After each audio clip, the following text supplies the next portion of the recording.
Again, I informed the Speaker and asked clearance about the instructions ng Pangulo.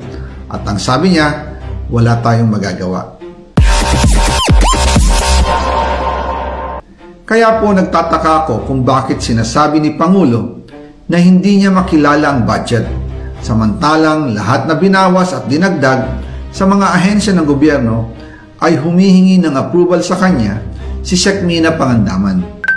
Bago namin ginawa o tinapos ni Senator Chis Escudero during the BICAM. Sinabi pa ni Sec. Mina, everything is cleared with the President. Basta importante, pasok ang pondo na request ng Pangulo. The following day, sinabi ni Sec. Mina, approve na si Presidente BBM sa lahat na binawasan na ahensya. Masaya na ang Pangulo dahil naipasok ang gusto niyang 100 billion insertion. Wala pong perang napunta sa akin. Lahat po ng insertion na punta sa ating Pangulo at Speaker Martin Romualdez. Ako lang at ang aking mga tao, sila Paul Estrada, Mark Tiksay, at ang aking mga security ang nag-deliver papunta sa bahay nila Pangulong Bongbong Marcos at Speaker Martin Romualdez sa North Forbes Park, South Forbes Park hanggang sa Malacanang.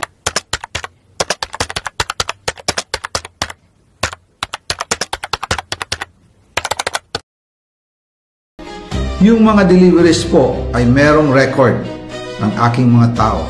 Totoo po yung sinasabi ni Orly Gutesa na nag-deliver siya sa Forbes Park. Totoo din po ang sinasabi ni Orly Gutesa na nag-deliver siya sa Malacanang nung siya ay nasa Senado.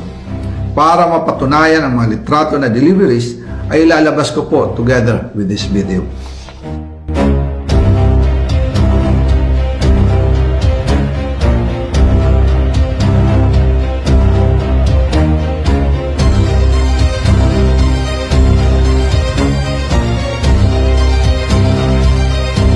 After po ng approval ng budget sa General Appropriations Act of 2025, nagtanong po ako sa DPWH kung magkano ang kailangan na ibigay sa Office of the President o ang SOP na bigayan.